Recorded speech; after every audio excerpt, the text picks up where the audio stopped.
Okay, today we're going to make tuna melts and a pasta salad, Italian pasta salad. And what we're going to do is start with some grape tomatoes. I've already chopped up some green pepper. If you want to add roasted red pepper, that's fine. Got some nice Kalamata olives here. We can add that to the mix. Red onion, and I'm using Ken's Italian with garlic and Asiago as a dressing, and some orzo.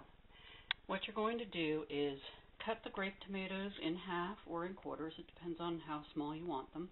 I usually put them in half. Chop up some of the red onion, add the green pepper, and then cut up the Kalamata olives so that they're in slices. You can always buy them in slices as well, but I like the whole jar. Then you're going to boil the orzo once the water gets to a boil. As you see, I have a saucepan with about half full, and we're going to boil that up for about 7 minutes. Then I'm going to drain it in cold water and put some ice in there to help the cooling process go a lot faster. In the sink here, we're just going to have that colander ready to drain the orzo, and make sure that it gets nice and cold. Then you're going to throw it into a bowl, add the mixture ingredients together, and let that sit for about an hour so it gets nice and cool, and you have a great Italian salad.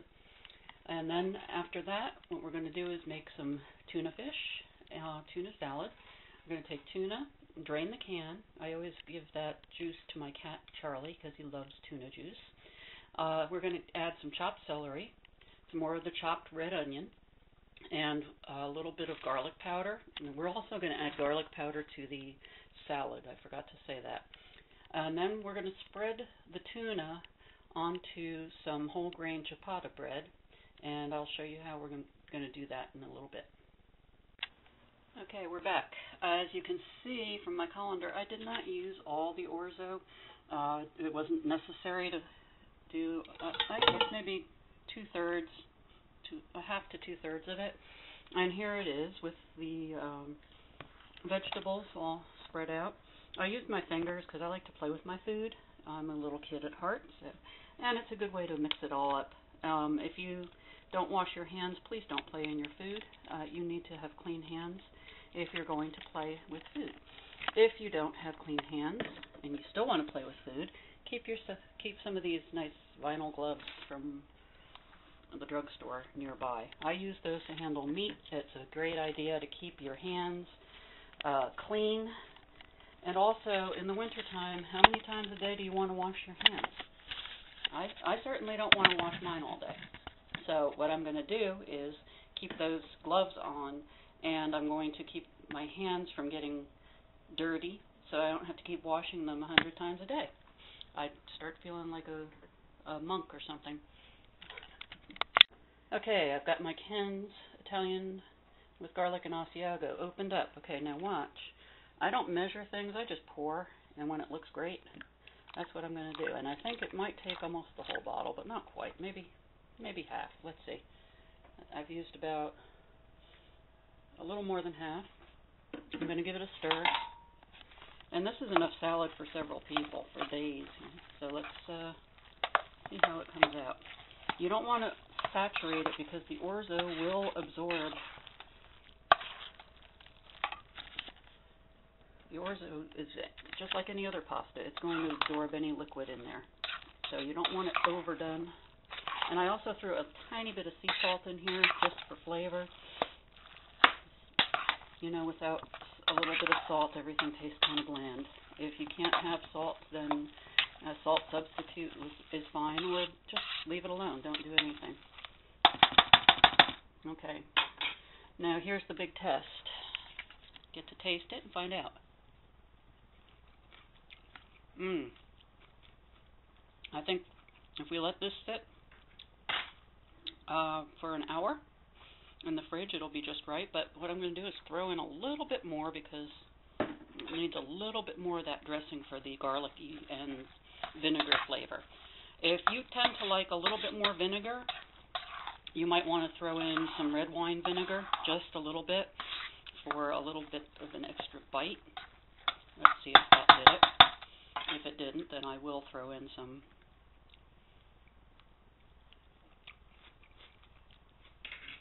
That's perfect. Okay. All right. See, it's nice and colorful. It's actually cool because what I did was when I drained my ores out, I left it in the sink here with the water running, and I just kept moving my hands through it like this. So it would cool. And you can keep doing that to cool off the pasta first faster. But don't stick your hand in the hot pot, so let the water get in there first. I don't want you to burn yourself and then put it in because Donalina told you to do that. That would be blaming me for your own foolishness. So let's take precautions, okay? And now it's cool.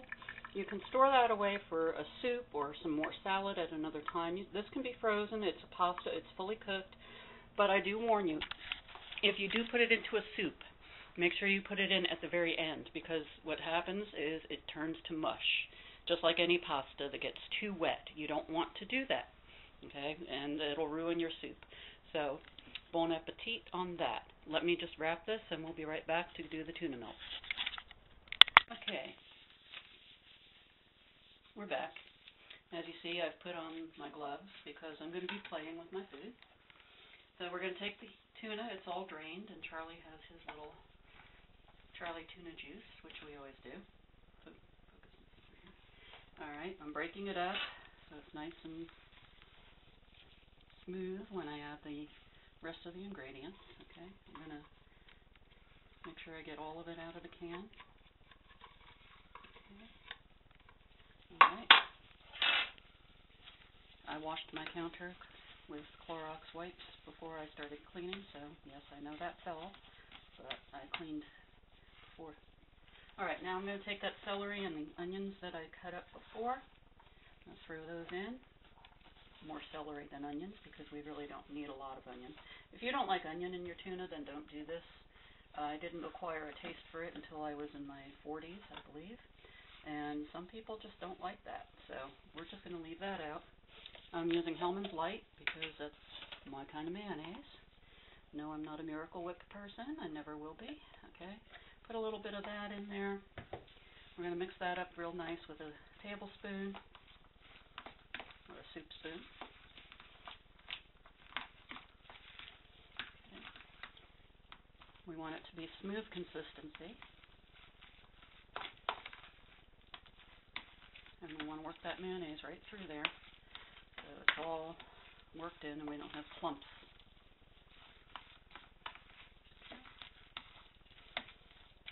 There we go. Nice, right? Okay, now what we're going to do is we're going to take a spoonful. As you see, I have my whole grain ciabatta bread all ready, laid out here on my oven. Now, if you have a New Wave oven, you can use that. You can use a toaster oven to do this. Or if you don't have either of those, then you'll have to use a regular oven, which I don't like to put on that often, even in the winter if I don't have to. It uses more electricity. So whatever you have that doesn't use more electricity, use that if you have it. Okay, we're going to put one and a half scoops on each. I'm going to spread that out to the corners, and notice I can keep my gloves on and not make too much of a mess of myself.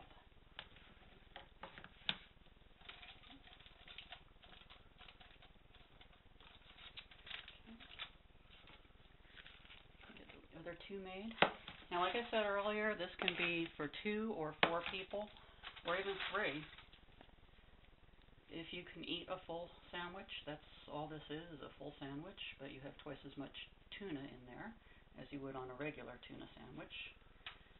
Unless you're in New Jersey or New York deli, then you're going to have lots of it in there. You don't want it to be so messy that you can't eat it. And you see that's just enough for 4 pieces of the ciabatta bread. Spread that out.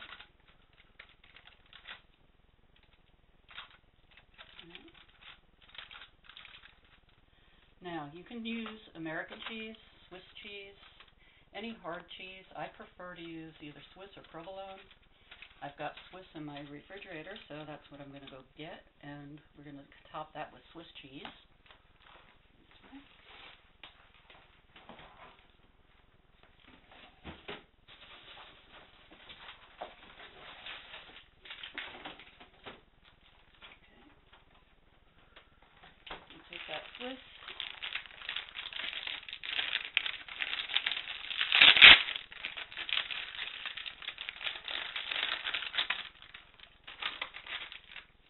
Okay, we're going to just put 1, 2, 3, 4. Now you want to watch this carefully, especially if you have a toaster oven or if you're using a regular oven. I would say leave it in at 375 for no more than 5 minutes. That should toast your bread on the bottom enough, and it should also make the sandwich hot enough. But if you're using a new wave oven, what you're going to do is you're going to prep that. Get that plugged in.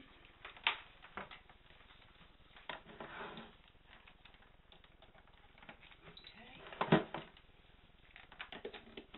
And we're going to set that cook time for 3 minutes. I'm going to hit start and let that do its thing. In the meantime, I can start putting things away. Our salad is in the fridge getting cool, and we're just about ready to have a nice lunch.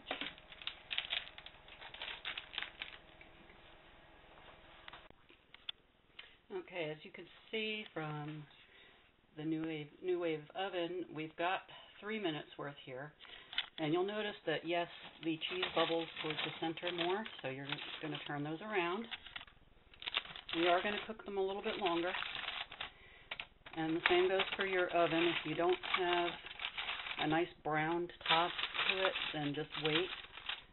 Wait until it's done nicely. Okay, I've spun them around. Now I'm going to put on the new wave oven for another 2 minutes and see how it goes. That should do it. Okay, this is after another 2 minutes. It's not brown, but it is bubbly, and it's nice and hot. The bottom of the bread is nice and crisp. Your tuna is done just right. And those are ready to go. If you want to toast them a little bit more, that's personal taste, and be my guest. You know, it's up to you. You're eating it, not me. But I like them like this. And we're going to slice the halves in half diagonally and put them on our plate. Add some salad, and we're good to go. And there's a nice simple lunch that's very filling and nutritious as well. Okay. All I can say is bon appetit. Bye-bye.